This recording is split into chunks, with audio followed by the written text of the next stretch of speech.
أعمالنا من يهده الله فلا مضل له ومن يضلل فلا هادي له ونشهد أن لا إله إلا الله وحده لا شريك له ونشهد أن سيدنا محمدا عبده ورسوله الذي أرسله الله تعالى بالحق بشيرا ونذيرا وداعيا إلى الله بإذنه وسراجا منيرا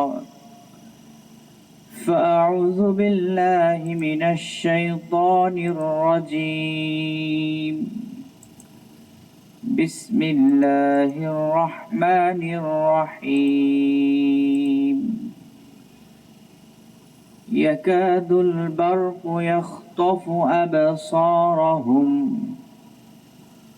كلما أضاء لهم مشوا فيه وقال الله جل سبحانه وتعالى إن الله وملائكته يصلون على النبي يا أيها الذين آمنوا صلوا عليه وسلموا تسليما اللهم صل على سيدنا محمد وعلى آله وأصحابه وبارك وسلم جزا الله أن محمدا ما هو أهله جزا الله أن محمدا ما هو أهله صدق الله العلي العظيم আলহামদুলিল্লাহ আল্লাহ রব্বুল আলামিনের দরবারে হাজারো লাখো কোটি শুকরিয়া ও কৃতজ্ঞতা আদায় করছি যে আল্লাহ রব্বুল আলামিন আমাদেরকে এই দ্বীনি মাজলিস উপকারী আলোচনা বেনিফিশিয়াল ডিসকাশনের মধ্যে অনেক কষ্ট করে আসার বসার কিছু কথা শোনার তৌফিক এনায়েত করেছেন। এজন্য আমরা সকলে যে যেখানে আছি সেখান থেকেই শুকরিয়া আদায় করছি আলহামদুলিল্লাহ। সালাতু সালাম পেশ করছি বিশ্ব মানবতার মুক্তির দূত রাহমাতুল আলামিন আহমদ মুজতবা মুহাম্মদ মুজতবা সাল্লাল্লাহু আলাইহি ওয়াসাল্লামের উপর। আল্লাহুম্মা সাল্লি আলাইক আল্লাহুম্মা বারিক আলাইক। সম্মানিত হাজিরিন, আমি মহান আল্লাহ রব্বুল আলামিনের নাজিলকৃত সর্বশেষ আসমানি কিতাব আল কুরআনের সূরা আল বাকারার দ্বিতীয় রুকুর শেষ এবং তৃতীয় রুকুর শুরু থেকে একটি আয়াত তেলাওয়াত করেছি। আমাদের ধারাবাহিক তাফসীর আলোচনায় আমরা আজকে সূরা আল বাকারার তৃতীয় রুকুর উপরে কিছু কথা বলার চেষ্টা করব ইনশাআল্লাহ। ওয়া মা তাওফীকি ইল্লা বিল্লাহ। আল্লাহ রাব্বুল আলামিন কুরআনুল কারীমের মধ্যে ইরশাদ করতেছেন, বিসমিল্লাহির রহমানির রহিম أو كصيب من السماء فيه ظلمات ورعد وبرق يجعلون أصابعهم في آذانهم من الصواعق حذر الموت الله أكبر। গত দার্সে আমরা আলোচনা করেছি ঈমান সম্পর্কে, ঈমানের কথা সম্পর্কে আলোচনা করেছি। ঠিক তারই প্রাসঙ্গিকে আল্লাহ রাব্বুল আলামিন এই তৃতীয় রুকুর মধ্যে তাকওয়া এর আলোচনা নিয়ে এসেছেন। এই আয়াতের মধ্যে আল্লাহ রাব্বুল আলামিন বলতেছেন যে আকাশ থেকে আও কাসাইবিম মিনাস সামা, আকাশ থেকে যদি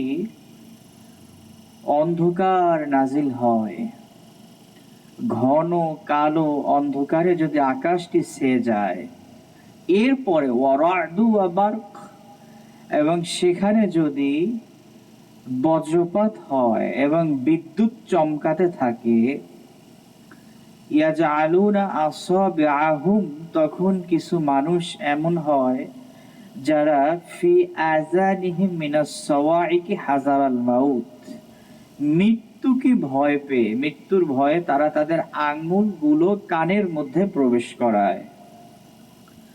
আল্লাহু মুহীতুম বিল কাফিরিন, আর আল্লাহ রাব্বুল আলামিন এই যে ছোট্ট একটা এক্সাম্পল দিচ্ছেন, যখন ন্যাচারালি আকাশ থেকে যখন বজ্রপাত হয়, তখন এই সাধারণ ভয়ে তারা ভীত হয়ে যায়।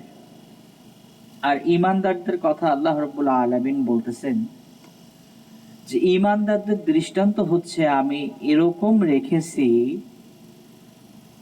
যে তাদের জান এবং মালকে আমি ক্রয় করে নিয়েছি। ইন্নাল্লাহা ইশতারা মিনাল মুমিনিনা আনফুসাহুম ওয়া আমওয়ালাহুম বিআন্না লাহুমুল জান্নাহ। সুবহানাল্লাহ। আল্লাহ বলতেছেন যে ঈমানদারদের কোনো ভয় ডর নাই,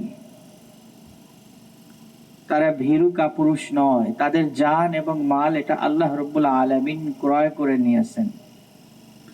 তো সুতরাং যারা আল্লাহ তাআলাকে স্বীকার করে না, আল্লাহ তাআলাকে অস্বীকার করে কিংবা মুনাফিকি করে, তো তাদের উদাহরণ হচ্ছে এই যে বৃষ্টির মতো, যখন প্রবল বৃষ্টিপাত হয়, মেঘে যখন ঢেকে যায়। এখানে এই জুলুমাত শব্দের অর্থ হচ্ছে কুফর, অন্ধকার। এই অন্ধকার দিয়ে বোঝায় যে মনের ভিতরে একটা আচ্ছাদন, সে যে আল্লাহকে স্বীকার করতেছে না, এটা তার যেন একটা মনের মধ্যে একটা পর্দা পড়ে আছে। এটাকে বলে শরীয়তের পরিভাষায় কুফর বা নিফাক। এই নিফাকের কারণে যখন বজ্রপাত হয়, রাদ, এটা তাকে কাঁপিয়ে তোলে, তার অন্তর কেঁপে যায়। মুনাফিকদের অবস্থাও হচ্ছে ঠিক তদ্রূপ, যে তার মনের ভিতরে সবসময় ভয় এটা উদ্বেলিত হতে থাকে। এজন্য কুরআন মাজিদের মধ্যে আল্লাহ রাব্বুল আলামিন আরেকটি জায়গায় বলতেছেন, ইয়াহসাবুনা কুল্লা সাইহাতিন আলাইহিম, যখনই যেখানে যত শব্দ হয়, এই প্রত্যেকটা শব্দকে তারা মনে করে যে নিজেদের উপরই বোধহয় বিপদ আপতিত হচ্ছে।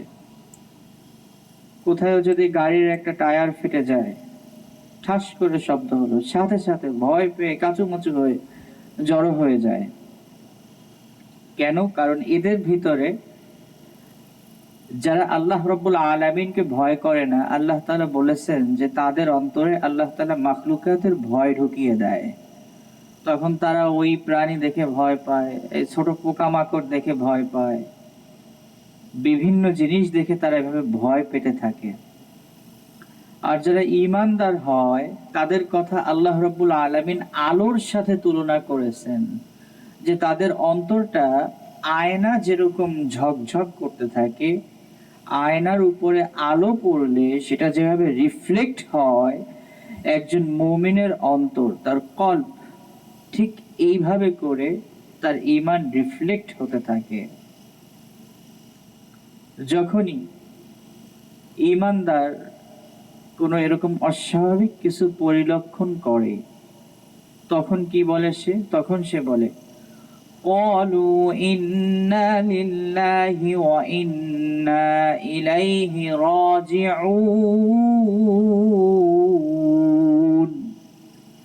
আল্লাহু আকবার। আল্লাহ বলতেছেন যে ঈমানদার যখন এরকম কোনো বিপদ আপদ দেখে, তখন সে বলে, আরে আমরা তো আল্লাহ তাআলার কাছ থেকেই এসেছি, এবং ওয়া ইন্না ইলাইহি রাজিউন, এবং নিঃসন্দেহে আমরা আল্লাহ রাব্বুল আলামিনের কাছেই ফিরে যাব। সুবহানাল্লাহ। এরপরে যদি সেই বিপদটা কোনো ইমানদারদের উপরে আপতিত হয়েই যায়, কোনো মুমিন যখন বিপদে পড়ে তখন সে কি করে? তখন উলাইকা আলাইহিম সালাওয়াতুম মির রাব্বিহিম ওয়া রাহমাহ, আল্লাহ রাব্বুল আলামিন বলতেছেন যে তখন তারা ধৈর্য ধরে, আল্লাহ তাআলার কাছে দোয়া করে, আল্লাহ তাআলার কাছে সাহায্য চায়, আল্লাহ তাআলার কাছে প্রার্থনা করে, এইভাবে তারা বিপদকে ওভারকাম করে। হযরত ইবনে আব্বাস রাদিয়াল্লাহু তাআলা আনহু থেকে বর্ণিত একটি হাদিস, যে মুনাফিকরা কুরআন মাজিদের এই আয়াতগুলো মুনাফিকদের প্রকৃত অবস্থা, তাদের মনের ভিতরে যেসব দোষ ত্রুটি রয়েছে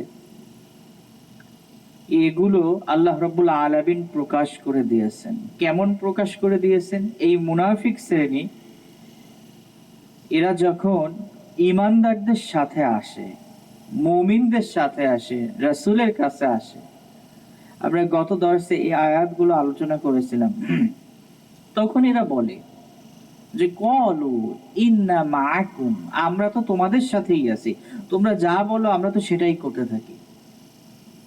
আর যখন তারা এই ঈমানদারদের সাথে আসে, মুমিনদের সাথে আসে, আল্লাহ রাব্বুল আলামিন তখন তাদের অন্তরের ভিতরে ঈমানের ঝিলিক মারে, ঈমান চমকায়, এবং তার মনের ভিতরে তখন একটা স্থিরতা আসে, সে ইস্তেকামত হয়। আবার যখন এই মুনাফিক শ্রেণী ছোট্ট কোনো বিপদ আপদ নাজিল হয়, ছোট্ট একটা বিপদ হলো, রাস্তায় পথে চলতে যেয়ে পথে ব্যথা পেল, অথবা বাসায় কোনো একটা বিপদ আপদ হয়ে গেল, অথবা তার কাছ থেকে কিছু হারায় গেল, টাকা পয়সা চলে গেল, এরকম যে কোনো একটা বিপদ হলেই সাথে সাথে সে আবার অন্যদিকে ফিরে যায়, সে সেই দিকে ডাইভার্ট হয়ে যায়। সে মনে করে যে না, আমি যে ঈমান এনেছিলাম আল্লাহ তাআলা তো কোনো ক্ষমতাই নেই, নাউজুবিল্লাহ, যদি থাকতো তাহলে আমি তো ঈমান এনেছি, আমি তো মুসলিম, তাহলে আমার উপরে কেন বিপদ আসবে? তো বিপদ তো আসবে কাফিরের উপরে, তারা এই মনে করে, এবং তারা তখন তাদের ঈমানের পথ থেকে চলে যায়, অন্ধকারের মধ্যে চলে যায়। তো আল্লাহ রাব্বুল আলামিন এই কথাটি এই আয়াতের মধ্যে বলতেছেন। একটি হাদিস এই প্রসঙ্গে, নবী করিম সাল্লাল্লাহু আলাইহি ওয়াসাল্লামের একটি হাদিস তাফসীরকারকগণ এখানে নিয়ে এসেছেন। সেটি হলো কিয়ামতের দিন বান্দাদেরকে ঈমান অনুযায়ী তারা আলো পাবে। কিয়ামতের দিন আল্লাহ রাব্বুল আলামিন ময়দানে মাহশর এটিকে অন্ধকার কালো ঘুটঘুটে অমাবস্যার মতো করবেন। তো সেখানে যার যেটুকু ঈমান থাকবে, কেউ পাবে বহু মাইল পর্যন্ত তার ঈমানের আলো চমকাতে থাকবে। আবার অনেক দুর্ভাগা লোক এমন হবে যে শুধুমাত্র তার চারপাশ আলোকিত। আবার কেউ এমন হবে তার পা যতটুকু জায়গায় যায়, এক পা থেকে আর এক পা দেওয়া, এই এক এক পদক্ষেপ এটুকু আলোকিত। আবার কতক লোক এমন হবে, এই শ্রেণীর লোক, যে যারা কিছুক্ষণ ঈমানদারদের সাথেও থাকে, আবার কিছুক্ষণ কাফেরদের সাথেও যায়, মাঝে মাঝে ঈমান আসে, আবার মাঝে মাঝে ঈমান চলে যায়। তো এই ধরনের লোক যদি হয়, তখন আল্লাহ তাআলা বলতেছেন যে পূর্ণাঙ্গ মুসলিম না হলে তখন তার আলো নিভু নিভু হিসাবে থাকবে, কখনো থাকবে, কখনো জ্বলবে, কখনো নিভে যাবে। এজন্য আল্লাহ রাব্বুল আলামিন বলতেছেন যে এই মুনাফিক শ্রেণী এরা ঈমানদারদেরকে ডাক দিয়ে বলবে, একটু থামো, আমাদেরকে একটু আসতে দাও, আমরা তোমাদের আলো দিয়ে দেখে দেখে আমরাও আসি। আল্লাহ রাব্বুল আলামিন সূরাতুল ইয়াসিনের মধ্যে বলতেছেন, আল ইয়াউমা আইয়ুহাল মুজরিমুন, যে হে পাপীরা, আজকে আলাদা হয়ে যাও, আজকে পৃথক হয়ে যাও। নাউজুবিল্লাহি মিন যালিক। সেই দিন যারা এই আলো প্রাপ্ত হবে, এই আলোটার ব্যাপারে হাদিসের মধ্যে আসছে যে মুমিন বান্দা যারা হবে তাদেরকে ডান হাতে আমলনামা দেওয়া হবে, এবং এই ডান হাত থেকে মুমিনদের আলো বিচ্ছুরিত হতে থাকবে, আলো ঝিকমিক করতে থাকবে। তো এই মুমিন যারা হবে আল্লাহ রাব্বুল আলামিন তাদের জন্য এই আয়াতের পরের আয়াতে এখানে বলতেছেন যে জান্নাতিন তাজরি মিন তাহতিহাল আনহার খালিদিনা ফিহা আবাদা। কুরআন মাজিদের মধ্যে দুইটা জিনিস, একটি হচ্ছে আল্লাহ রাব্বুল আলামিন যখনই কোনো ভয়ের কথা বলেছেন, আযাবের কথা বলেছেন, সাথে সাথে সেই জায়গাতে আল্লাহ রাব্বুল আলামিন আবারও সুসংবাদ দিয়েছেন। এবং আল্লাহ রাব্বুল আলামিন যখন বান্দাদেরকে জাহান্নামের কথা বলেছেন, ঠিক তারপরেই আল্লাহ রাব্বুল আলামিন জান্নাতের কথাও বলেছেন। এজন্য ঈমানকে বলা হয় আল ঈমানু বাইনাল খাউফ ওয়ার রাজা, মানে ঈমান হতে হবে এমন যেটা ভয় এবং আশা এই দুইটার মাঝামাঝি থাকবে।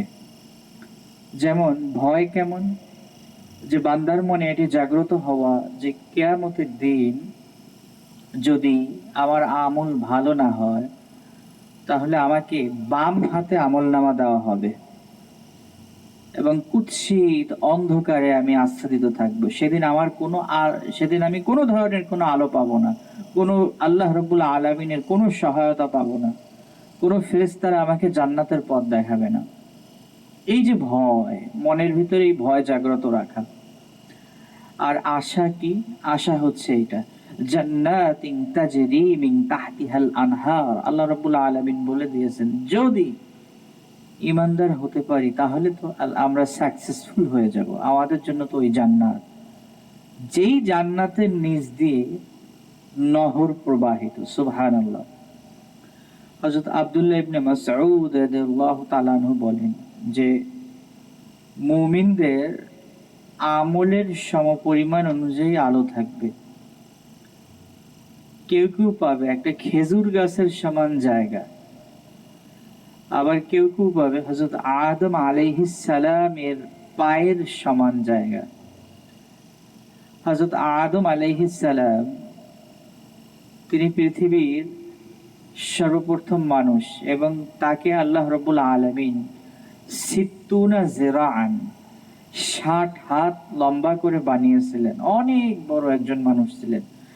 এবং এটি সহিহ হাদিস, মিশকাতুল মাসাবিহ এর মধ্যে বাবুস সালামের মধ্যে আপনারা এই হাদিসটি পাবেন যে খলাকাল্লাহু আদামা আলা সূরাতিহি তুলুহু সিত্তুনা জিরাআন ফালাম্মা খলাকাহু ক্বালা ইযহাব ফাসাল্লিম আলা উলিয়াকা নাফার ওয়া হুম মালাইকাতুন জুলুসুন ফাস্তামি' মা ইউহাইয়ুনাকা ফাইন্নাহা তাহিয়াতুকা ফাযাহাবা ফাকালা আসসালামু আলাইকুম। তো এই যে এই হাদিসের ভিতরে আল্লাহ রাব্বুল আলামিন বলে দিয়েছেন যে আদম আলাইহিস সালাম তিনি ছিলেন ৬০ হাত লম্বা। এটা আমরা ইমাজিনও করতে পারি না। আমরা অনেক নবীর কবর দেখেছি, জিদ্দাতে মা হাওয়া আলাইহিস সালামের কবর আছে, অনেক লম্বা। এবং প্যালেস্টাইনে কয়েকজন নবীর কবর আছে আল আকসার পাশে, অনেক লম্বা। তো এই আদম আলাইহিস সালামের পায়ের পাতার সমপরিমাণ, তার মানে এই হাদিস থেকে আমরা এটা ধারণা করতে পারি যেহেতু আদম আলাইহিস সালাম ৬০ হাত লম্বা ছিল, সুতরাং তার পা ছিল অত্যন্ত বড় এবং ততটুক পরিমাণ জায়গা নিয়ে একজন ঈমানদার ব্যক্তি, একজন মুমিন ব্যক্তি তখন সে আলো পাবে। ইবনে আব্বাস রাদিয়াল্লাহু তাআলা আনহু এই হাদিসের মধ্যে আরো বলতেছেন, নবী করিম সাল্লাল্লাহু আলাইহি ওয়াসাল্লাম তিনি ইরশাদ করেছেন যে যখন এই মুনাফিক শ্রেণীর এদের নূর নিভে যাবে, এরা যখন অন্ধকারাচ্ছন্ন হয়ে যাবে, তখন যারা ঈমানদার তারাও একটু চমকায় উঠবে। তারা সাথে সাথে বলবে আল্লাহ, ওদেরকে তো আলো বন্ধ করে দিলা, আমাদের আবার বন্ধ করে, আমাদের যেন কখনই আলো শেষ হয়ে যায়, তুমি আমাদেরকে এই নূর দিয়ে পরিপূর্ণ করে দাও। সুবহানাল্লাহ। এবং এরপরে আল্লাহ রাব্বুল আলামিন ওই মুনাফিক যারা থাকবে ওদেরকে এই ইয়াকাদুল বারকু ইয়াখতাফু আবসারহুম, এই যে বজ্রপাতের মতো চমক, এই যে আলো, সম্পূর্ণরূপে এটি ঈমানদারদেরকে দিবেন এবং ঈমানদারদের আলো ঠিক এরকম ভাবে চমকাতে থাকবে। হাদিসের বর্ণনা অনুযায়ী কিয়ামতের দিন কয়েক ধরনের লোক হবে। তার মধ্যে এক ধরনের হচ্ছে একেবারে খাঁটি মুমিন, নির্ভেজাল ঈমানদার, যাদের কথা আমরা আলোচনা করেছি। দ্বিতীয়ত নির্ভেজাল কাফের। এই কাফেরদের কথা আল্লাহ তাআলা এই আয়াতগুলোতে আলোচনা করতেছেন। 3 নম্বরে মুনাফিক শ্রেণী। এই মুনাফিকদের মধ্যে আবার 2টা ভাগ আছে। এক ভাগ আল্লাহ রাব্বুল আলামিন একদলকে উপমা দিয়েছেন আগুন দিয়ে, যে আগুনের আলো দিয়ে, যে এরা যেন সন্দেহের মধ্যে আছে, যেমন আগুন একবার দাউ দাউ করে জ্বলে আবার দপ করে নিভে যায়। তো ঠিক ঈমানদারদের আলো এই মুনাফিকদের বিপরীত। তাদের ঈমান সবসময় দাউ দাউ করে জ্বলবে, জ্বলতেই থাকবে, জ্বলতেই থাকবে, কখনো কমবে না। বরং আল্লাহ রাব্বুল আলামিন বলেছেন যে যখন ঈমানদাররা এই ওয়াজিলাত কুলুবুহুম, যখন তাদের সামনে ওয়াইজা তুলিয়াত আলাইহিম আয়াতুহু যাদাতহুম ঈমানা ওয়া আলা রাব্বিহিম ইয়াতাওয়াক্কালুন, যখন তাদের সামনে আল্লাহ রাব্বুল আলামিনের এই ঈমানের কথা বলা হবে, কোরআনের কথা বলা হবে, ইসলামের কথা বলা হবে, তখন তাদের এই আলোটা আরো ঝকমক করতে থাকবে। যেমনি ভাবে আমরা যদি লোহার একটা জিনিসকে ধার দিই, যত ধার দিতে থাকবো সেটা আরো ঝকমক করতে থাকবে, ঝকঝক করতে থাকবে। আর যদি সেটাকে ফেলে রাখা হয় তাহলে আস্তে আস্তে মোর্চা ধরে যাবে, অন্ধকারাচ্ছন্ন হয়ে যাবে। ঠিক আল্লাহ রাব্বুল আলামিন ঈমানদার এবং কাফিরদের কথাও এটা বলেছেন যে ঈমানদার যারা, মুমিন যারা, তারা সবসময় মুমিনদের মাঝেই থাকবে। তারা কখনো কাফিরদের সাথে মিশবে না, কুফফারদের সাথে থাকবে না, কুফফারদের বন্ধু বানাবে না, তাদের সাথে মুআমালাত মুআশারাত করবে না। কারণ হলো ঈমানদারদের সাথে যদি ঈমানদার থাকে তাহলে তার অন্তরটা এরকম আরো বেশি ঝকমকে হয়ে যায়, ঝকঝকে হয়ে যায়। আপনারা খেয়াল করবেন যে আমরা যখন মসজিদের পরিবেশে থাকি, আমরা যখন একটা ভালো পরিবেশের মধ্যে থাকি, তখন আমার মনে হয় যে আমি যেন আরেকটু ভালো কাজ করি। পাশে যদি এক ভাই কোরআন তেলাওয়াত করে, তখন মনে হয় যে আমিও একটু কোরআন তেলাওয়াত করি। যখন দেখি কোনো ভাই নামাজ পড়তেছে, সালাত আদায় করতেছে পাশে দাঁড়িয়ে, আমারও মনে হয় আমি যেন একটু সালাত আদায় করি। যখন মসজিদের মধ্যে কাউকে দেখি তাহাজ্জুদের সালাত আদায় করতেছে, আমারও মনে হয় আমি যেন একটু তাহাজ্জুদের সালাত আদায় করি। তো এই জন্য নবী করিম সাল্লাল্লাহু আলাইহি ওয়াসাল্লাম বলেছেন মানুষের কলব হচ্ছে 4 ধরনের। এক ধরনের হচ্ছে ঈমানদারদের কলব, যেটি আলোর মতো ঝকমক করতে থাকে, ঝলমল করে। 2, ওই কলব যেটার উপরে একটা আচ্ছাদন থাকে, একটা পর্দা পড়ে যায়। এবং 3 নাম্বার, যে অন্তর উল্টা, যে অন্তর রিভার্স করে রাখা হয়েছে, মানে যতই তার সামনে ভালো কথা বলা হোক না কেন, আল্লাহ রসুলের কথা বলা হোক না কেন, ইসলামের কথা বলা হোক না কেন, কখনো সে হেদায়েত আনবে না, ঈমানদার হবে না। এদেরকে বলা হয়েছে উল্টা অন্তর, কঠিন অন্তর।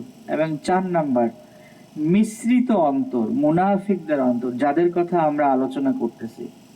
এরা যখন মুমিনদের ভিতরে আসে তখন তাদের অন্তরটা জ্বলজ্বল করে, আর যখন কাফিরদের ভিতরে যায় তখন সেই অন্তরের উপরে একটি আচ্ছাদন বা পর্দা পড়ে যায়। একজন সাহাবী নবী করিম সাল্লাল্লাহু আলাইহি ওয়াসাল্লামের কাছে এসে বলতেছে, ইয়া রাসূলুল্লাহ, ইয়া হাবিবাল্লাহ, আল্লাহর শপথ আমি তো ধ্বংস হয়ে গেলাম, ইয়া রাসূলুল্লাহ আপনি আমাকে বাঁচান। নবী করিম সাল্লাল্লাহু আলাইহি ওয়াসাল্লাম বলেছেন, ও সাহাবী, কেন তোমার মনে হচ্ছে তুমি ধ্বংস হয়ে গেলে? তো সেই সাহাবী বলতেছে, ইয়া রাসূলুল্লাহ, যখন আপনার কাছে আসি, এই মসজিদে নববীর ভিতরে আসি, এই হালকাতে বসি, তখন আমি যেন জান্নাতকে সামনে দেখতে পাই, সুবহানাল্লাহ, এবং মনে হয় যেন জাহান্নামের আযাব, কত কঠিন আযাব হবে সেটা যেন দেখতে পাই। আর যখনই বাসায় চলে যাই, তখন আমার সংসার, তখন আমার পরিবার, আমার বিবি বাল বাচ্চা, আমার ব্যবসা, আমার বিজনেস, আমার অর্থ, এটার মধ্যে ডুবে যায়। তখন তো আর আমার এই ফিলিংস আসে না। আল্লাহর শপথ, আমি মনে হয় কাফির হয়ে গেছি। তো নবী করিম সাল্লাল্লাহু আলাইহি ওয়াসাল্লাম বললেন যে, শোনো সাহাবী, ঈমানের দৃষ্টান্ত হচ্ছে সবুজ উদ্ভিদের মতো। সবুজ উদ্ভিদ, যেই উদ্ভিদ যখন সূর্যের আলো পায় এবং পানি পায়, তখন সেটা বেড়ে ওঠে, ঝকমক করে ওঠে। আর নিফাক এর উপমা বা এটার এক্সাম্পল হচ্ছে ফোড়ার মতো। একটা ফোড়া, সেটার মধ্যে রক্ত এবং পুজ যেভাবে বাড়তে থাকে দিনে দিনে, ডে বাই ডে, এবং এটা বাড়তে থাকার কারণে শরীরের অন্য অঙ্গ প্রত্যঙ্গের উপরে এটার প্রভাব পড়তে থাকে। ঠিক তেমনি ঈমান এবং কুফরি হালাতের অবস্থা হচ্ছে তাই। এই জন্য নবী করিম সাল্লাল্লাহু আলাইহি ওয়াসাল্লাম বেশি বেশি করে ঈমানি মুযাকারার মধ্যে থাকতে বলেছেন, তাকওয়ার পরিবেশের মধ্যে থাকতে বলেছেন। এজন্য আল্লাহ রাব্বুল আলামিন মানুষদেরকে বলেছেন যে তোমরা তাকওয়ার পথ অবলম্বন করো। কেন? ইয়া আইয়ুহান নাসু উবুদু রাব্বাকুমুল্লাযী খালাকাকুম ওয়াল্লাযীনা মিন ক্বাবলিকুম লাআল্লাকুম তাত্তাকুন। আল্লাহ রাব্বুল আলামিন বলতেছেন যে, ও মানুষেরা, তোমরা তাকওয়াবান হও। কেন তাকওয়াবান হও? কারণ তিনি তোমাদেরকে এবং তোমাদের পূর্বপুরুষ যারা পৃথিবীতে এসেছিল তাদের সবাইকে আল্লাহ রাব্বুল আলামিন তিনি সৃষ্টি করেছেন। সুতরাং তোমরা সেই প্রতিপালকের ইবাদত করো, যিনি তোমাদের জন্য জাআলা লাকুমুল আরদা ফিরাশা, এই পৃথিবীটাকে একটা বিছানার মতো করে দিয়েছেন। ওয়াস সামাআ বিনা, এবং স্কাইকে রুফ বানিয়ে দিয়েছেন। ওয়া আনজালা মিনাস সামাই মাআ, এবং তোমাদের জন্য সেই আসমান থেকে বৃষ্টি বর্ষণ করেছেন। ফাআখরাজা বিহি মিনাস সামারাতি রিজকাল লাকুম, এবং ওই পানি দিয়ে আল্লাহ রাব্বুল আলামিন তোমাদের জন্য রিজিক দান করেছেন, ফল ফলাদি উৎপাদন করে দিয়েছেন। সুতরাং এর পরেও কিভাবে তোমরা আল্লাহ তাআলার সাথে শরীক করতে পারো? ফালা তাজআলু লিল্লাহি আনদাদা, আল্লাহ রাব্বুল আলামিন বলে দিচ্ছে, সুতরাং পশ্চিম কালেও তোমরা আল্লাহ তাআলার সাথে কোনো সাদৃশ্য এটা স্থির করো না। তোমরা আল্লাহ তাআলার সাথে কোনো সাদৃশ্যকে নির্মাণ করো না, বিল্ড আপ করো না। আল্লাহ তাআলা একক, তার তাওহীদের বর্ণনা এই আয়াতের মধ্যে থেকে দিয়েছেন যে আল্লাহ রাব্বুল আলামিন তিনি পৃথিবীতে মানুষের জন্য এই জমিনকে একটি বিছানা করে দিয়েছেন এবং আসমানকে ছাদ বানিয়ে দিয়েছেন, এবং এটিকে মানুষের বসবাসের জন্য একটি নিরাপদ জায়গা করে দিয়েছেন। সুবহানাল্লাহ। আমরা যদি দেখি এই পৃথিবীর বাইরে অনেক জায়গা আছে, গ্যালাক্সি আছে, মিল্কি ওয়ে আছে, এবং পৃথিবীর বাইরে আশেপাশে আরো অনেক গ্রহ নক্ষত্র আছে। কিন্তু এই সব গ্রহ নক্ষত্রের ভিতরে কোনোটাতে এত পরিমাণ হাইড্রোজেন বেশি, কোনোটাতে পানির কোনো অস্তিত্ব নেই, কোনোটাতে অক্সিজেন নেই, কোনোটাতে আগুন, লাভা, কোনোটাতে তাপ অত্যন্ত বেশি। কিন্তু আল্লাহ রাব্বুল আলামিন পৃথিবীকে এমন সুন্দর করে সাজিয়ে গুছিয়ে দিয়েছেন যে মাথার উপরে একটি ছাদ এবং পায়ের নিচে একটি জমিন, যে মানুষ যেন সুন্দর করে এখানে বাঁচতে পারে, এখানে যেন থাকতে পারে। তো আল্লাহ রাব্বুল আলামিন ঈমানদারদের জন্য এই উদাহরণগুলো দিচ্ছেন। নবী করিম সাল্লাল্লাহু আলাইহি ওয়াসাল্লামের একটি হাদিস, হযরত মুআজ রাদিয়াল্লাহু তাআলা আনহুকে নবী করিম সাল্লাল্লাহু আলাইহি ওয়াসাল্লাম বলতেছেন যে মুআজ, তুমি কি জানো যে বান্দার উপরে আল্লাহ তাআলার একটা হক আছে? আল্লাহ তাআলা আমাদের কাছে একটা জিনিস চায়। তো মুআজ বলতেছে, আল্লাহু ওয়া রাসূলুহু আ'লাম, আল্লাহ এবং তার রাসূলই ভালো জানেন। তো নবী করিম সাল্লাল্লাহু আলাইহি ওয়াসাল্লাম বলতেছেন, মুআজ শোনো, তোমাকে আজকে বলে দেই, আল্লাহ রাব্বুল আলামিন এটি চান যে বান্দা যেন একমাত্র তার ইবাদত করে এবং সেই ইবাদতের মধ্যে বিন্দু পরিমাণও যেন অন্য কাউকে অংশী না বানায়। আমরা সাধারণভাবে যদি এটা বুঝি যে আমি একজনকে নিয়োগ করলাম, তাকে একটা টাইম দিয়ে দিলাম ৯টা থেকে ৫টা পর্যন্ত, সে আমি যা বলবো সব আমার কাজ করবে। তা এখন সেই লোকটা যদি আমার বাসায় থাকে, আমার খায়, আমার পরে, আর আমি যেটা বলি তার যদি উল্টা কাজ করে, তাহলে আমি কি তাকে চাকরিতে রাখবো? আল্লাহ রব্বুল আলামিন এই বান্দাদেরকে বানিয়েছেন তার ইবাদত করার জন্য। একমাত্র আল্লাহ তাআলাকে স্বীকার করার পরে আল্লাহ রব্বুল আলামিন চান যে খালেস ভাবে আমরা তার ইবাদত করি। সুতরাং বান্দা যদি ইবাদতের মধ্যে শিরক মিশায় ফেলে, আল্লাহ তাআলার জায়গায় আর কাউকে বসায় দেয়, যেমন আমরা অনেক সময় জানি না, না জেনে শিরক করে ফেলি, না বুঝে শিরক করে ফেলি। একটা আছে যে আমরা অনেকে বুঝে শিরক করি, আর একটা হচ্ছে না বুঝে শিরক করা। কেমন? যেমন একটা উদাহরণ দেই, যে আমরা অনেকে মনে করি যে অমুক বাবা, অমুক খাজা বাবা বা অমুকে আমার সন্তান হচ্ছে না, আমাকে একটা সন্তান দিতে পারবে। নাউজুবিল্লাহি মিন যালিক। আবার এটার আপডেট ভার্সন, আমরা যারা আধুনিক মন মানসিকতা লালন করি, আমরা অনেকেই পীরদের কাছে যাইতেই না, বা এখন ওই প্রচলনটাও নাই। আহ, আমি এখানে অবশ্য পীরদেরকে অস্বীকার করতেছি না, তারাও ইসলামের একটি সেবা করেন এবং তারাও দ্বীনের দায়ী, যারা সঠিক হকপন্থী পীর, মাশায়েখ, ওলি আল্লাহ। তো আমরা যেটা করি, আল্লাহ তাআলার স্থানকে মেডিসিনকে বসায় ফেলেছি, ডাক্তারকে বসায় ফেলেছি। নাউজুবিল্লাহ। কেমন? এই একটা অসুখ হয়েছে, আমরা মনে করি যে এই মেডিসিনটা খেলেই আমাদের রোগ মুক্ত হয়ে যাবে। নাউজুবিল্লাহ। আমরা মনে করি যে ডাক্তারের কাছে গেলেই ডাক্তার আমাদেরকে রোগ মুক্ত করে দিবে। নাউজুবিল্লাহ। এটা আমরা হয়তো অনিচ্ছাকৃতভাবে অনেক সময় বলে ফেলি, কিন্তু এটাও এক প্রকার শিরক।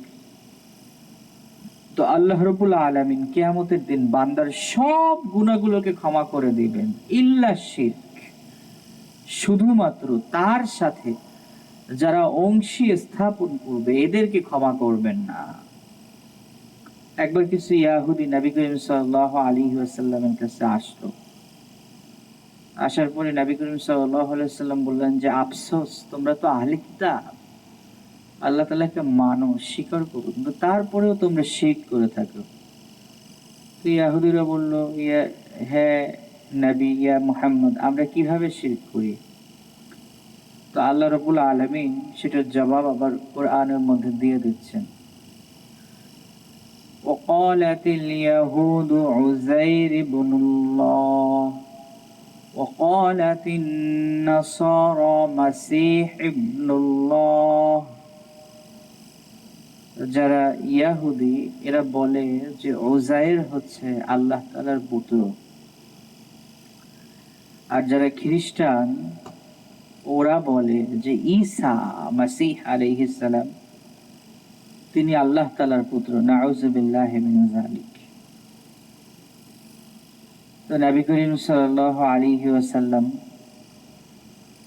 ইয়াহুদি এবং খ্রিস্টানদেরকে এটা সতর্ক করে দিয়েছেন যে আজ থেকে আরো 1400 বছর আগে যে আল্লাহ রাব্বুল আলামিন হচ্ছে এমন একজন রব যিনি অন্ধকার রাত্রে একটি নিকষ কালো কুচকুচে পাথরের উপরে গাঢ় অমাবস্যার রাত্রে ছোট্ট একটি পিপীলিকা যদি পথ চলতে থাকে, তাহলে সেই পিঁপড়ার পথ চলার পায়ের শব্দ আল্লাহ রাব্বুল আলামিন শোনেন।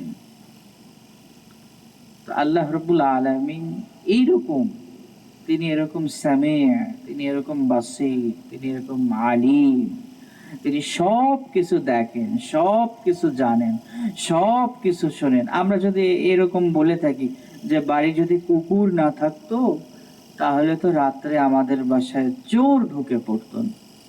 তো এই যে কথাটা বলা, এইটাও হচ্ছে শিরক, নাউজুবিল্লাহি মিন যালিক। তো এজন্য ছোট ছোট যে শিরক, এটা থেকে বেঁচে থাকা হচ্ছে ওই ঈমানের অন্যতম শর্ত, যেটা আমরা আলোচনা করতেছি। যে ঈমানদার যদি হতেই হয়, পূর্ণাঙ্গ ঈমানদার যদি কাউকে ঈমানের পথে যদি থাকতে হয়, তাহলে বড় শিরক থেকে তো বাঁচবে, এবং যত ছোট ছোট শিরক আছে, যে ঈমানদার তার কথা বলায়ও সতর্ক হবে, তার চাল চলনেও সতর্ক হবে। যে হতে পারে সে যে কথা বলতেছে অজ্ঞাত সারে বলতেছে, কিন্তু সেই কথাটি শিরক হয়ে যাচ্ছে।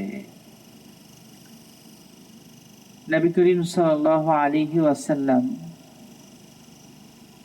ইরশাদ করেছেন, আল্লাহ রাব্বুল আলামিন নবী ইয়াহইয়া আলাইহিস সালামকে 5টা নিদর্শন দিয়েছিলেন, এবং সেই 5টা নিদর্শনের উপরে আল্লাহ রাব্বুল আলামিন 5টি নির্দেশ দিয়ে বলেছিলেন যে এইগুলোর উপরে আমল করো। এবং বনি ইসরাইলকে আল্লাহ রাব্বুল আলামিন একই সাথে এই 5টি বিষয়ের উপরে আমল করতে বলেছেন। কিন্তু এই বনি ইসরাইল, ইয়াহুদি, এরা শুধুমাত্র শুনেই গিয়েছে, এক কান দিয়ে শুনেছে আর এক কান দিয়ে বের করে দিয়েছে। তো এই জন্য নবী করিম সাল্লাল্লাহু আলাইহি ওয়াসাল্লামকে আল্লাহ রাব্বুল আলামিন আদেশ করে দিয়েছেন, ইয়া রাসূলুল্লাহ, কোনো আমলের ক্ষেত্রে আপনার উম্মতদেরকে আদেশ করার আগে আপনি সেই কাজটা আগে করে দেখাবেন। সুবহানাল্লাহ। তো নবী করিম সাল্লাল্লাহু আলাইহি ওয়াসাল্লাম এই জন্য যে কোনো আমল আমাদের সামনে দৃষ্টান্ত পেশ করার আগে নবী করিম সাল্লাল্লাহু আলাইহি ওয়াসাল্লাম সেটা করতেন। একবার সাহাবায়ে কেরাম রাদিয়াল্লাহু তাআলা আনহু এসে নবী করিম সাল্লাল্লাহু আলাইহি ওয়াসাল্লামকে জিজ্ঞেস করতেছেন, ইয়া রাসূলুল্লাহ, আল্লাহ রাব্বুল আলামিন তো আপনার জন্য পূর্বের এবং পরের সব গুনাহ মাফ করে দিয়েছেন, এরপরেও কেন আপনি এত তাহাজ্জুদ পড়েন, এত সাওম রাখেন, এত দান করেন? তো নবী করিম সাল্লাল্লাহু আলাইহি ওয়াসাল্লাম বললেন যে, ও সাহাবী, 2টা কারণে আমি এটা করি। 1 নাম্বার কারণ যে আফালা আইয়াকুনা আবদান শাকুরা, আমি কি আল্লাহ তাআলার কৃতজ্ঞ স্বীকারকারী বান্দা হব না? সুবহানাল্লাহ। আর 2 নাম্বার কারণ হচ্ছে আল্লাহ রাব্বুল আলামিন যেই কাজটি তোমাদেরকে করতে বলেছেন, বান্দাদের উপরে ফরজ করেছেন, আল্লাহ রাব্বুল আলামিন সেই কাজটি আগে আমাকে দিয়ে করানো পছন্দ করেন। সুবহানাল্লাহ। তো আজকের সমাজে দেখা গিয়েছে যে আমরা অনেকে অনেক কথা বলি, অনেক উপদেশ দেই, অনেক আলেম, অনেক মুহাক্কিক ব্যক্তি, অনেক বড়রা অনেক উপদেশ দেন, কিন্তু আসলে সেই উপদেশটা আমাদের বেশি কাজে আসে না, বা আমরা সেটা মেনে চলতে পারি না, বা আমরা মান্যও করি না। কেন করি না? কারণ হচ্ছে যিনি উপদেশ দেন, যিনি বলেন, তিনি ওই জিনিসটার উপরে আমল করেন না। নাউজুবিল্লাহ। আমাদের সমাজে এটি এখন ব্যাপক হয়ে গিয়েছে, ব্যাপক। অনেক আলেম ওলামা তারা অনেক সুন্দর সুন্দর কথা বলেন, অনেক সুন্দর ওয়াজ নসিহত করেন, কিন্তু দেখা গেছে যে তারা যেটা বলেন নিজেরাই সেটা করেন না। এজন্য আল্লাহ রাব্বুল আলামিন এটার জন্য একটা পানিশমেন্ট দেয়া রাখছেন। যে তোমরা যে শুধু শুধু আর একজনকে বলবে আর নিজেরা আমল করবে না, কিয়ামতের দিন এই ধরনের লোকদেরকে আল্লাহ রাব্বুল আলামিন আগুনের কাঁচি দিয়ে জিহ্বা কেটে দিবেন। নাউযুবিল্লাহি মিন যালিক। এজন্য আমরা সবসময় আল্লাহ তাআলার কাছে প্রার্থনা করি, দোয়া করি যে যেই আমলটা আমি নিজে করব সেই আমলটি যেন আর এক ভাইকে বলতে পারি, বাল্লিগু আন্নি ওয়ালাউ আয়া। আগে আমি সেটি আমল করব, আমার কাছে পৌঁছানোর পরে সেটি যেন আর এক ভাইয়ের কাছে আমি পৌঁছাতে পারি। নবী করিম সাল্লাল্লাহু আলাইহি ওয়াসাল্লাম 5টি জিনিসের নির্দেশ দিয়েছেন, 5টি কাজ। 1 নম্বর কাজ হচ্ছে যে মুমিন বান্দাদের যে দল, ঈমানদারদের যে দল, এটাকে সবসময় আঁকড়ে ধরা, এটার সাথে থাকা।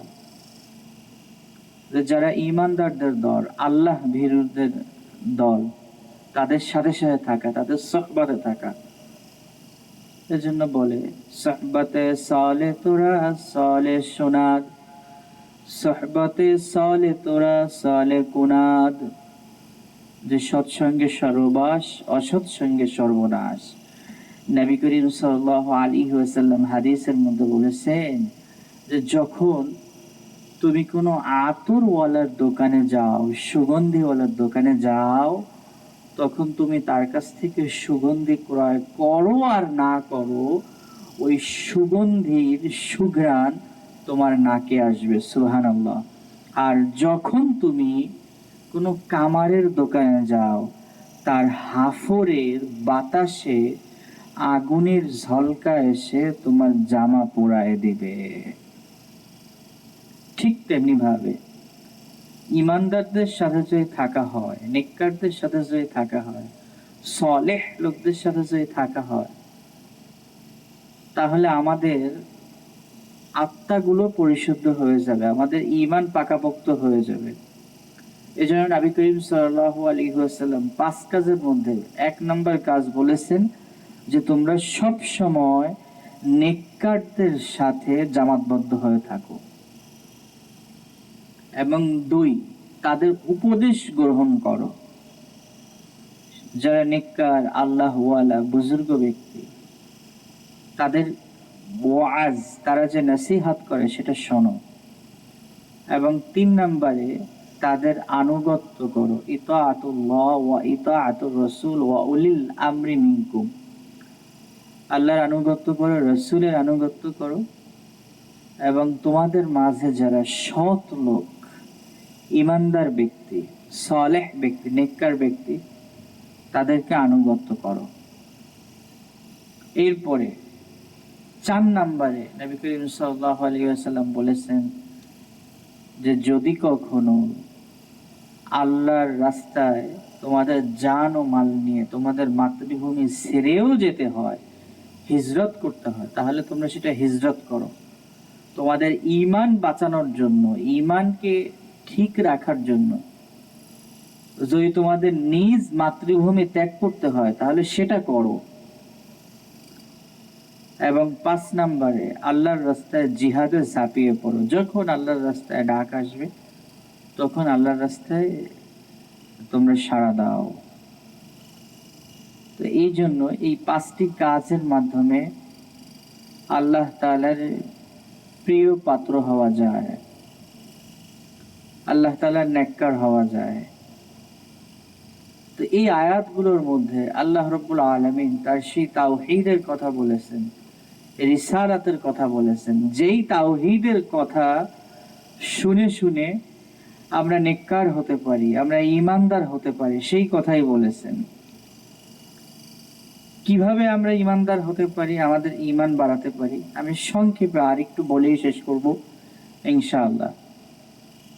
ইমাম রাজি রহমাতুল্লাহ আলাইহি একজন বড় আলেম ছিলেন। তিনি বলেছেন যে এই যে আকাশ এবং পৃথিবীর যে বিভিন্ন রকম আকার, বিভিন্ন রকম রং, বিভিন্ন রকম স্বভাব, এবং পৃথিবীর অসংখ্য অগণিত আল্লাহ তাআলার মাখলুকাত, এই বিশাল সাম্রাজ্য, এটাই আল্লাহ তাআলার যে এক ও একক, এটি তার সাক্ষ্য বহন করছে। কোনো একজন বেদুইনকে জিজ্ঞেস করা হয়েছিল, বলতো যে আল্লাহ যে আছে এটার প্রমাণ কি? তো ওই বেদুইন লোকটা জবাব দিয়েছে, সুবহানাল্লাহ, উটের বিষ্ঠা দেখে, উট আছে এটা প্রমাণ পাওয়া যায়, রাস্তায় পায়ের চিহ্ন দেখে একজন পথিকের পথ চলার প্রমাণ পাওয়া যায়। তাহলে এই যে বড় বড় নক্ষত্র, এই যে আকাশ, এই যে জমিন, এই যে বিশাল বিশাল সমুদ্রের ঢেউ, তাহলে এগুলো কি প্রমাণ করে না যে একজন আল্লাহ রাব্বুল আলামিন আছেন? সুবহানাল্লাহ। খলিফা হারুনুর রশিদ হযরত ইমাম মালিক রহমতুল্লাহ আলাইকে প্রশ্ন করেছেন যে, ইমাম সাহেব আপনি বলেন তো যে আল্লাহ যে আছেন এটার প্রমাণ কি? তো ইমাম মালিক রহমতুল্লাহ আলাইহি বলতেছেন যে এই যে পৃথিবীর মধ্যে এত ভাষা, অসংখ্য অগণিত ভাষা, মানুষের অসংখ্য অগণিত শব্দ, ওয়ার্ড, তাদের কথা বলা, তাদের ল্যাঙ্গুয়েজ এই যে আলাদা, এবং এই যে দেশ রাষ্ট্র এই যে আলাদা আলাদা আলাদা আলাদা ডিভাইডেড, তো এর মাধ্যমেও কি প্রমাণ হয় না যে এক রব, এক আল্লাহ আছেন? এজন্য আমি মাঝে মাঝে অবাক হয়ে যাই, এই একবিংশ শতাব্দীতে এসে আধুনিক সায়েন্স, জ্ঞান বিজ্ঞান টেকনোলজির সময় এসে যারা আল্লাহ তাআলাকে স্বীকার করে না, আল্লাহ তাআলাকে রব বলে মানে না, ওরা আসলে কতটা কপাল পোড়া, কতটা হতভাগ্য। যে আপনি যখন একজন নাস্তিককে জিজ্ঞেস করবেন যে তুমি কি কখনো বাতাস দেখেছো, বলবে যে না আমি বাতাস দেখি নাই, বাতাস অনুভব করেছি। একজন নাস্তিক সে এটা অনুভব করে, সে বোঝে অক্সিজেন, সেটা দৈনিক অক্সিজেন নিচ্ছে, প্রতি মুহূর্তে মুহূর্তে অক্সিজেন নিচ্ছে এবং কার্বন ডাই অক্সাইড ছেড়ে দিচ্ছে। তো সে এই যে বাতাস নিচ্ছে, টেস্ট, জিহ্বায় যে স্বাদ, এটি শুধু জিহ্বার মাধ্যমে আস্বাদন করা যায়, এটি দেখা যায় না। তো এই যে স্বর, এই যে শব্দ, এই যে বাতাস, এই যে নিঃশ্বাস, এগুলো সব সে স্বীকার করে নেয়। তারপরেও সে বলে আনসিন ইজ নাথিং, যেটা দেখা যায় না সেটা কিছু নাই। নাউজুবিল্লাহি মিন যালিক। মানে কত বড় কপাল খারাপ হলে একটা লোক এই কথা বলতে পারে। ইমাম আবু হানিফা রহমতুল্লাহ আলাইহির সময় একজন নাস্তিক, অনেক বড় একজন নাস্তিক, সে বলতেছি আবু হানিফাকে যে ইমাম সাহেব, আল্লাহ যে আছে আপনি কি এটার প্রমাণ দিতে পারবেন? যদি আপনি প্রমাণ দেন তাহলে আমি সবার সামনে ঈমান আনবো। তো ইমাম আবু হানিফা বললেন, তাই ঠিক আছে, আচ্ছা তাহলে তুমি একটা ডেট ফিক্সড করো, যেই ডেটে তুমি সবার সামনে একসাথে বসবা। তো এইবার ওই নাস্তিক এলাকার মধ্যে ঘোষণা করে দিল যে অমুক দিন আমি ইমাম আবু হানিফার সাথে আল্লাহ যে নাই এই ব্যাপারে আলোচনা করব। নাউজুবিল্লাহ। তো এবার নির্ধারিত দিন আসলো এবং ইমাম আবু হানিফার যখন আসার সময় সব এলাকাবাসী এবং নাস্তিক তারা এক জায়গায় হয়ে একত্রিত হয়ে ইমাম আবু হানিফার আসার জন্য অপেক্ষা করতেছে। কিন্তু সময় চলে যাচ্ছে, সময় চলে যাচ্ছে, সকাল গড়িয়ে দুপুর হয়ে গেল, ইমাম সাহেবের কোনো খোঁজ নাই। এরপরে যখন দিনের প্রায় শেষ, সূর্য যখন ডুবু ডুবু, ইমাম আবু হানিফা রহমতুল্লাহ আলাইহি এসে উপস্থিত হলেন। উপস্থিত হওয়া মাত্র নাস্তিক দেখে তেলে বেগুনে জ্বলে উঠল, হ্যাঁ মিয়া, আপনার কোনো কাণ্ড জ্ঞান নাই? আপনার কি এখন আসার সময়? তো ইমাম আবু হানিফা বলতেছে, ভাই তুমি একটু শান্ত হও, ঠান্ডা হও, শোনো, আমি যখন আসতেছিলাম নদী পারাপারের জন্য আমি কোন রকম কোনো নৌকা, লঞ্চ, স্টিমার, জাহাজ কোনো কিছু পাই নাই। আমি দাঁড়ায় দাঁড়ায় ভাবতেছি যে কিভাবে এই নৌপথ আমি পাড়ি দিতে পারি। তো ঠিক এই সময় দেখলাম যে নদীর পাড়ে বিশাল বড় একটি গাছ, সেটি হঠাৎ করে দেখলাম যে কেটে গেল, কেটে পাশে শুয়ে পড়ল, এবং সেটা থেকে দেখলাম যে অটোমেটিক্যালি সেই গাছটা থেকে তক্তা বের হতে লাগলো। এরপরে দেখলাম, আমি বিস্ময়ের সাথে তাকিয়ে রইলাম, সেই তক্তাগুলো একটা আর একটার সাথে জুড়ে জুড়ে একটা বড় নৌকা হয়ে গেল। এবং বড় নৌকা হয়ে গেলে আমি আর কাল বিলম্ব করলাম না, আমি ওই নৌকাটার মধ্যে উঠে বসলাম। এরপরে ওই নৌকাটা আমাকে নিয়ে সোজা নদী পার করে দিল, আর আমি তোমাদের কাছে এই যে এখন এসে পৌঁছালাম। এই জন্য আমার আসতে দেরি হয়ে গেছে। তখন ওই নাস্তিক বলতেছে, মিয়া, আপনি কি মজা করার আর জায়গা পান না? যে একটা গাছ কি অটোমেটিক্যালি একা একা কেটে তক্তা হয়ে তারপরে কি আবার একটি বোট হতে পারে, এবং সেটি কি একা একা চলতে পারে যদি সেটার কোনো ড্রাইভার না থাকে, যদি সেটির কোনো চালক না থাকে? তো ইমাম আবু হানিফা বললেন যে, হে নাস্তিক, তুমি এটা বুঝতেছো যে একটি গাছ একা একা তক্তা হতে পারে না, একা একা চেরাই হতে পারে না, একা একা কাঠ হতে পারে না, একা একা নৌকা হতে পারে না। তার জন্য একজন কারিগর দরকার, এবং সেই নৌকাকে পরিচালনা করার জন্য একজন মাঝি দরকার। তাহলে তুমি কি বোঝো না, এই যে সুবিশাল পৃথিবী, সুবিশাল আসমান জমিন, চাঁদ সূর্য, সমুদ্রের সুবিশাল ঢেউ, এত অসংখ্য নদী নালা গাছপালা, এই পৃথিবীর সুবিশাল সাম্রাজ্য পরিচালনা করার জন্য একজন মালিক প্রয়োজন।